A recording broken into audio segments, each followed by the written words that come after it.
Hey, what is up? Welcome to this episode of the Wantrepreneur to Entrepreneur podcast. As always, I'm your host, Brian Lofermento, and I will give you a little bit of behind-the-scenes information here to kick off today's episode. This is a guest.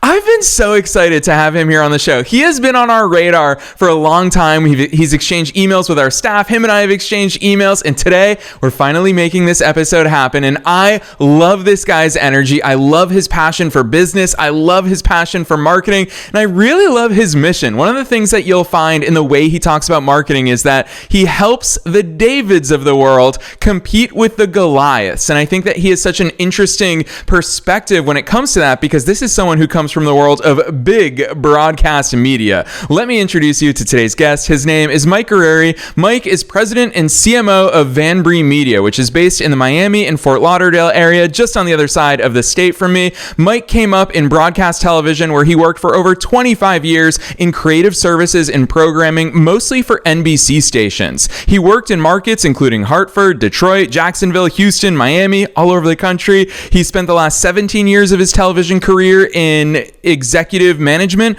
overseeing all aspects of creative and marketing for his respective stations. He also served, this is someone, I'm telling you, Mike not only is brilliant, but he is incredibly accomplished. He also served 5 years as the chairman of NBC Station Marketing Council, which is a position charged with ensuring strategic marketing priorities are being aligned between the network and more than 230 local stations across the country. He's a 7-time regional Emmy winner as a writer, producer, and director. And what I love is, I don't know why he decided to do it on New Year's Day, but on January 1st, 2020, he decided it was time for a new adventure, and he launched his agency. Today, Vanbrey Media is a full-service marketing agency serving both B2B and B2C clients from coast to coast. Like I said, his mission is on helping the Davids of the world compete with the Goliaths. But as Mike is going to tell us in today's conversation, it can be a tricky task, but he's going to help us make progress there. So I'm excited about this one. I'm not going to say anything else. Let's dive straight into my interview with Mike Guerrieri.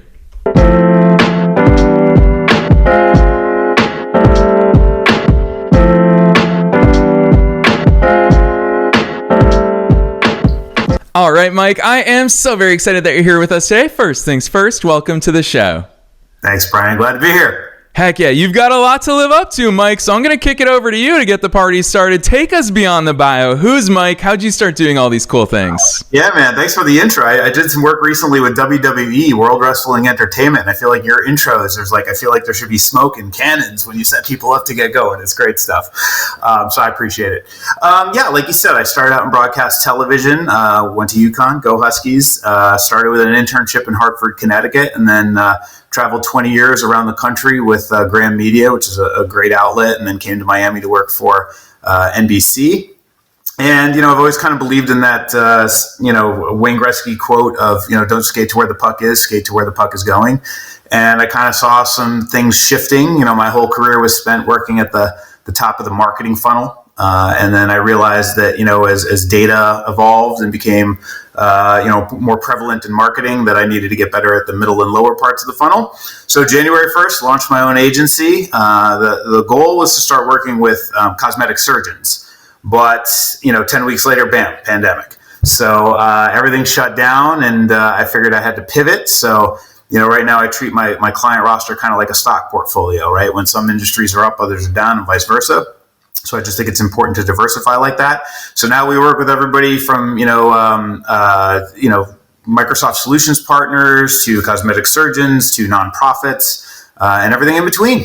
And I love it. Yeah, I love that overview, Mike, especially because using that Wayne Gretzky quote. Well, actually, I'll give listeners a little bit of behind the scenes. Before you and I hit record, we kind of joked about the fact that everybody talks about marketing, and we know what marketing conversations usually look like. Everyone wants to talk about social media, paid advertising, of course, branding plays a lot into marketing and sales. So those conversations everybody's heard before, but we're not going where the puck is or was. We're going where the puck is going. So, Mike, my super broad question to you to kick things off today is, where is marketing? What should we be talking about? Everybody's focused on those little tactical things, but obviously you have a very strategic and visionary mind. What should we be talking about in the scope of marketing? Yeah, that's a great question. I think it's a full funnel approach, and it's a long-term approach. I think one thing that's kind of interesting that's going on is, we referenced data earlier, and I don't know if you've ever heard of the CSI effect, but if you haven't, it's this interesting study that was done in Oxford University. And the principle of that was that prosecutors were having a harder job because juries were so trained to think from these TV shows that, every fingerprint was perfect and DNA match, and why can't we solve this in an hour? And it's not that easy to do. And, I would say that is very prevalent in marketing right now. I don't know if we have a name for it, but, data is great, but working in it, I feel better about my data. It's more protected than I thought it would be. And it's not at the best point it's ever been, and I'll get into that, a little bit later for reasons. But it's really, making sure that you're connecting with your customer, that you have the right message, that it fits who you are, being true to yourself. But then also, okay, great, you developed the lead, you've developed this interest, this awareness. How do you really, pull them through the middle of that funnel to consideration, and then down to, make the purchase? And then in a perfect world, they become brand champions for you, and they lobby and they refer you to other people. So, that's really where we're working on it right now. And whenever we start working with a client, we make sure that, they're really thinking ahead and really committed to doing it. The other thing I would say is we do something called like a mindset marketing map, where we kind of draw an axis where, do you view marketing, do you view it as an expense or an investment? And then do you care about leads or your brand? And, if you're a company that only cares about leads and sees it as an expense, you're in a tough spot. It's a long-term game. You have to pay some attention to your brand. You have to see it as an investment. You have to be willing. You have to have the fortitude to do it well. And the most successful companies do that. So we kind of take that holistic approach. Yeah, I'm going to pick on that a little bit because I think that I've been an entrepreneur for 16 or 17 years now, which sounds crazy to say in my mid-30s, but I started really young when I was 19 years old. And from there, Mike, I'm fortunate that when I started my business, I was in college. Quite frankly, I didn't really care about the results because for the next 3 years, my only task was to waste time sitting in a college classroom and amassing student loan debt. And so I was less concerned about the results that I was getting with my business and more just concerned on, I want to build something really cool. I had that luxury of time, and I would argue a luxury of not as many life obligations. But obviously for most entrepreneurs as adults, we do have that time horizon. We do have an impatience for results. And I would imagine, Mike, in the marketing that you do with your clients, a lot of them obviously want results right away. Talk to us about that delicate balance between faith, between discipline, between saying, no, I'm going to stick with this for a certain amount of time, because obviously this plays into the mindset stuff that you like to talk about with regards to marketing, versus the magic pill that I think everybody expects. Yeah, no, you're absolutely right. And, we've all been there as an entrepreneur. I was in the same boat. I was an entrepreneur, and then I dipped back into the working pool for a little bit and came back out, because let's face it, it's things like, you can relate to this in your real life. Like, you need benefits are expensive. You need insurance. How many great businesses never took off just because people couldn't stay in the game long enough to get their idea to take off? So, it's really about setting expectations for the client and realizing, there is no magic bullet. There is no magic wand.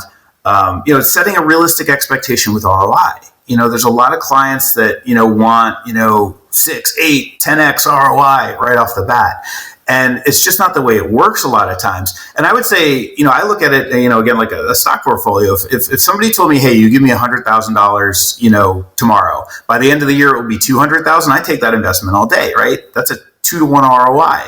So it's about, like what Warren Buffett said. It's like nobody wants to get rich over time. They all want the fast fix. So I think it's okay. You just need to set that expectation with the clients ahead of time. You need to be very forthcoming with what is possible, what is not, what kind of investment and what kind of timeline it might take to get to where you want to go. And then, the good news is I realized over time, like, I'm not a good cold caller. I'm pretty good at presenting. I'm pretty good at soft closing, and I stink at hard closing, right? So the downside of that is there's probably some business I haven't gotten over the years because of that. But the good news is I build trust with the clients over time. So we have that relationship before we ever get started. If you twist somebody's arm into doing business with you, right off the bat, it can be kind of an adversarial relationship. So you just want to know that, you're aligned completely with the goals, the timelines, the creative, everything to have the most successful, partnership you can have. Yeah, really well said. I love the stock portfolio analogy, so I'm going to roll with that for a little bit, because when you talk about having a stock portfolio go from 100K to 200K, what's beautiful about it being a portfolio and not just one stock is that there will be winners and losers. And obviously the analogy here for marketing is that not everything we do is going to hit. And I think that most business owners, I would chalk it up, and it sounds like you have a similar attitude, is that either one, they don't do it for long enough, two, they don't try enough things, and three, they don't learn from all the experiments that come along the way. I want to hear your perspective on that, because the one positive thing I brought from the classroom is that phrase, the marketing mix. Obviously, it is kind of that portfolio of marketing, but I'd love to hear your perspective on those winners and losers and experiments and finding the winners along the way. Yeah. Through my TV career, it was interesting. We came to realize that humans are actually terrible predictors of other humans' behavior. And we would do that with, some stories we would produce, ones that we thought were going to be major hits, didn't take off for whatever the reason. And then others that we didn't give a lot of thought to, suddenly popped. So that's the beauty of trying a number of things, having an open mindset. And it's also being able to look inside and say, a lot of companies will think the reasons why people will value their business are not the same as why they actually do. And that's a hard conversation to have, sometimes with clients. I'll give you an example. We had a cosmetic surgeon who invented a robot 30 years ago that helped revolutionize, the procedure that they do. And that was kind of their selling point when we started working together. And I said, I'd worked with TV stations where we tried to promote, hey, we were the first in color and we were the first in HD, and that's all cool, but that is not going to influence what I watch tonight at, 8 p.m. And, it's the same thing with these businesses. It's hard to rest on your laurels on something that you did 30 years ago because people just want to know, can I get a great result for a fair price with a great customer experience right now? And, a lot of small business owners, kind of need that tough love to say we have to focus on what the consumer really wants and not that what we internally think is important to ourselves. Yeah. Hearing you talk about these things, Mike, we've got to talk about your TV background on the air here together, because I would imagine that you learned so many things through being in the broadcasting business for so long. And I'm a big believer that everything is a microcosm of life, and therefore we can apply those microcosms and those lessons to anything else that we experience in life, of course, including business. And so looking at your career and especially within the NBC network, I think about the fact that within NBC alone, there's so much programming content that's all vying for people's attention. But even beyond that, NBC is not the only player in town. I can turn to 500 other channels at this point in time. What are some of those lessons you picked up from the broadcasting industry that you realized, holy cow, this actually did directly set me up for success as an entrepreneur, as someone who helps others with marketing? Oh man, that's a great question. Where do you go with that? I think it really helped me learn that we're competing in the attention economy. Is a thing right now. People have so many choices, and I'm going to butcher the statistics on this, but I read something not too long ago about, like, in the 70s, people used to see something like 400 marketing messages a day. And now that number is up over, like 10,000. We are constantly bombarded by messages in the video we watch and the internet that we search and the social media we scroll on our phone. And so, it's really realizing, frankly, that we're not the main character in our customers' lives or our viewers' lives, right? They are, and they've got a lot of things going on, and what's a big deal to us, we just have to, really step back and realize that, we have to provide tremendous value. We have to be able to describe what we're going to do for them succinctly. We have to meet them where they are, in terms of their point in the day, what device they're on and whatnot like that. And if you don't, the companies that do that best are the ones that really thrive, and the ones that aren't thinking in that mindset, have more of an uphill battle.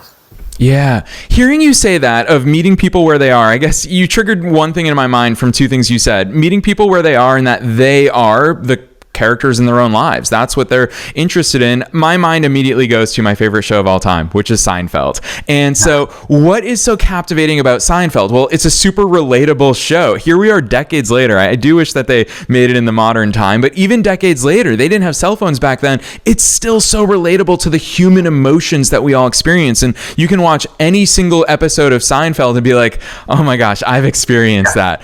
Mike, how do we bring that to our marketing? How do we bring it to our our own brands, our own businesses, and the communication that we have with our audiences or potential clients in a way that's that relatable? Because TV writers obviously understand that. How can we master that in business? I mean, it's a lot of listening. It's a lot of empathy. That's one of the things that I think I do pretty well is I'm kind of a master empath in the sense that, I can see how anybody got to the decision they made, whether it's how they voted or their stance on remote work or, things they enjoy watching. Even if I'm diametrically opposed to the viewpoint, there's a part of me that can go, okay, I can see how they got there. And that's so important, not just in business and marketing and communications, but like even in the workplace. If you have a 9-to-5 job, right, and you're working in an office of 50 people, you're going to have people who think differently than you do, vote differently than you do. That is really empathy is a currency these days. So, you need to be very in tune to that. And then you also have to factor in things like AI is a big thing in media right now.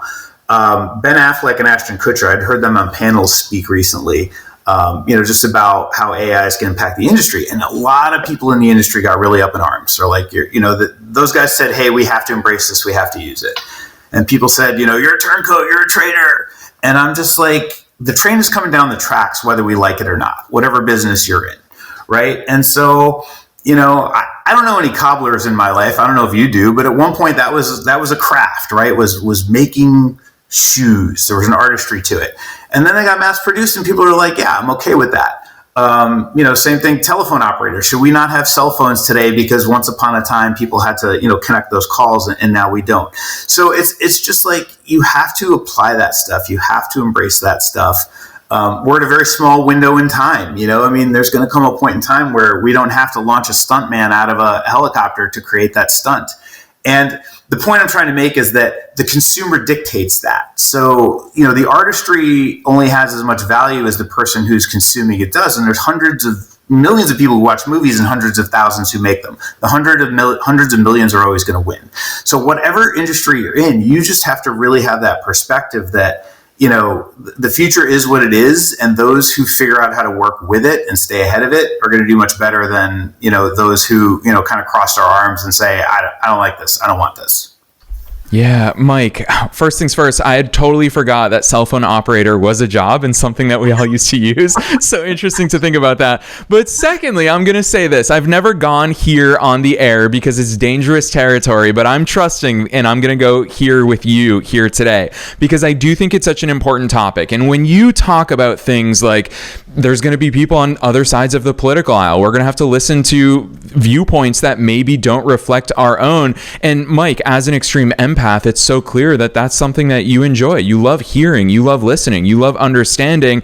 I would argue, and I've always very much felt this way, and I'm sure that you join me in this, in that when I hear people say your marketing must be polarizing, you have to be polarizing, I thought to myself, that's not how I want to be. Like in general, I love people. I don't love being repelling to anybody, quite frankly. It naturally happens just because we're all humans and that's an inevitability. But I don't believe in being polarizing for polarizing's sake. Now, you and I promised to go places in marketing that most people typically don't in this conversation. What's your take on that? Because we've all heard that advice out there, but it just seems to me like you personally, the way that you do business, you're very inviting, the exact opposite of polarizing. How do you navigate that? Yeah, no, that's an excellent question. In TV, and people have probably heard this, there's two sayings. One is the riches are in the niches, and the other is, the opposite statement to say the same thing is, when you try to appeal to everyone, you appeal to no one. And I get that, right? I mean, it's people have their viewpoints, and if you want real brand loyalty, I mean, you look like, Apple versus, IBM or Microsoft back in the day. I mean, they had those great campaigns. It's important to do it, but you can do it with kindness. I think that's why, cable news, I was lecturing at a class at UCF not too long ago. And I said, I'm Gen X. When I was growing up, if you told me who your favorite anchor was, I didn't know which way you voted. Now you tell me what, cable news network you watch, I will tell you where you voted. And, those companies have made a lot of money doing that. So, I see the value in it, but it's just not my personality style. It's not the clients I choose to work with who want to inflame people to, sell their product or service. So you need to know who your audience is, what they do, Niches are important, but you can do it with kindness. You don't have to trash people or companies along the way to do it, at least in my view. Yeah, so well said. That is an important takeaway. Listeners, if you've ever felt like myself or Mike in your travels and you've thought, I don't want to be polarizing, how am I supposed to be polarizing? Mike is such a great example. And we're obviously going to drop his links at the end of this episode. You can also find it down below. But the way that he does business, you could tell, even I'll tell you as someone who's emailed with Mike back and forth for so long now, that he shows up with kindness. He took such an interest in our show from the second our team reached out to him, and I feel his support. So it's really a joy having you here on the air with us today, Mike. I want to go a little bit deeper because you brought up Ben Affleck and I think you said it was Ben Affleck and Ashton Kutcher. When they talk about AI, obviously that's the big elephant in the room in most conversations these days with regards to business. I'm a big proponent for technology. I love technology making my life better. What's your take on where we are, how we should and could be using AI, and is it making marketing better or is it making it worse? Yeah, I mean, I came up as a creative writer. That was my background, but I'll still use it to get a running head start on AI. There's certain things like I'll give a great example. I had a client who is based in Manhattan, and when Taylor Swift released her new album, we wanted to do kind of a fun thing where we had everybody looking at a sheet of paper through this microscopic glasses that they had, looking for clues on who she was talking about in her songs. And I was able to type into an AI generator the exact kind of shot I wanted to see and send it to them and say, hey, can you shoot a shot just like this? And they did it. It came back. It was perfect. It didn't take phone calls and a bunch of text exchange. I was like, do this. So I think, things like storyboarding are going to be so easy to do right now.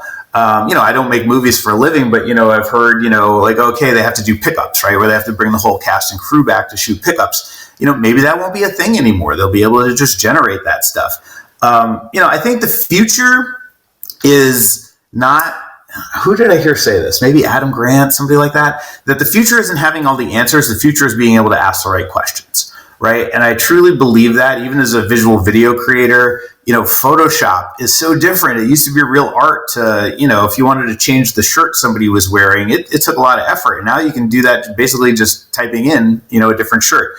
So it's how well will you be able to prompt AI in text format the output that you want to receive? And if you're very good at that, you got a very bright future.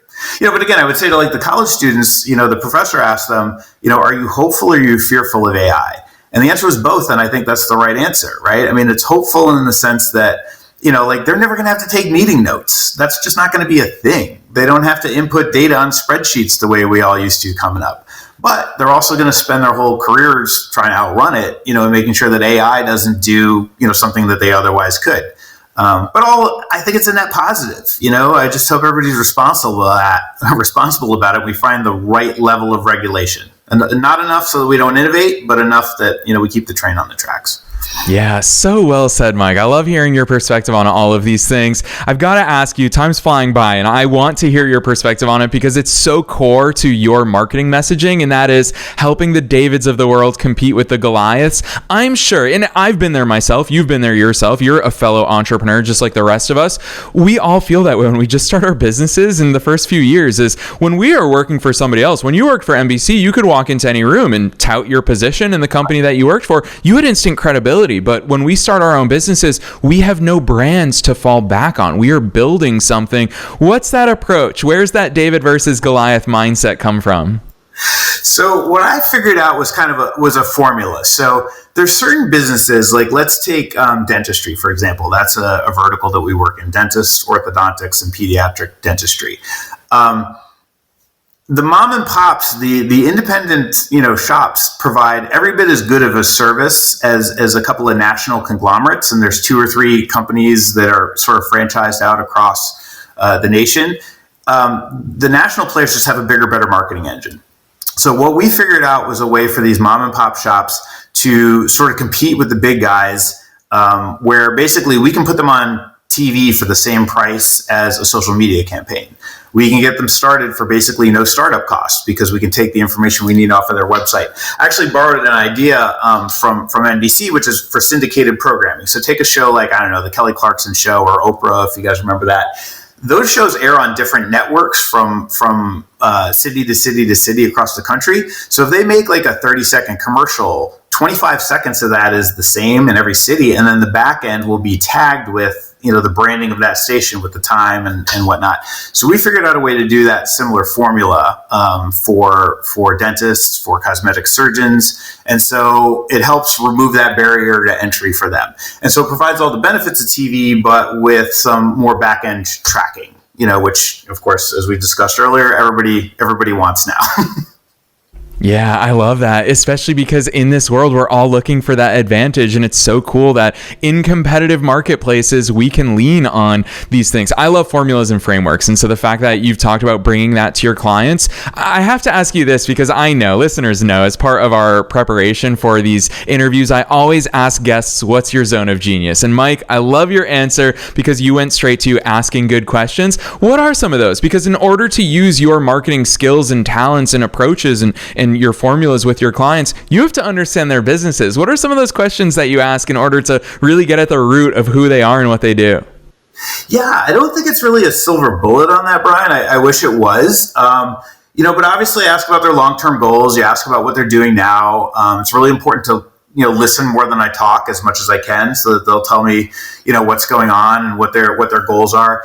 And I try to make sure that I tap into how big do they want to go with this? And I know that's one of your big words, for the year is bigger, is making sure that, we stay aligned. I want to set them up and I want to make them feel that they know I'm there for their success. Like a lot of companies will do, this kind of formula where they'll set stuff up for free, whether it's their Google ad account or their Facebook account or, whatever, deal is. And it sounds good in the front because it's low cost, but the problem is they keep ownership of that. So then the small business is tethered to that company, that agency through the lifetime of their marketing. Otherwise, they lose all of that data.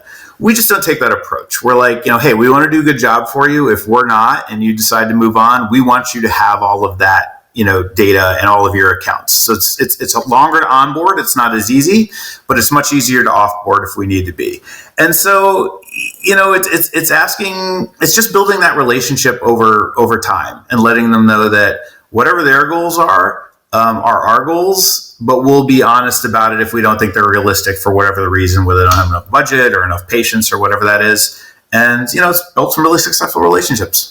Yeah. Hey, you're preaching to the choir here. No cookie cutter questions, no singular frameworks there. I love the fact that you go with the flow and you take the time to know the person on the other side. That is so important in life and in business. Mike, you also revealed something about me that listeners are very familiar with. My word of the year, you already called it out. For me, for 2025, it is bigger. I'm so appreciative of the fact that you know that and that you called that out. But now I'm going to put you on the spot as well, because that's one of my mechanisms to really stay focused and have that vision for the year. You are not just a subject matter expert, you're also a fellow entrepreneur. So what is Mike, the entrepreneur? What's some of your things, like my word of the year or whatever it is for you?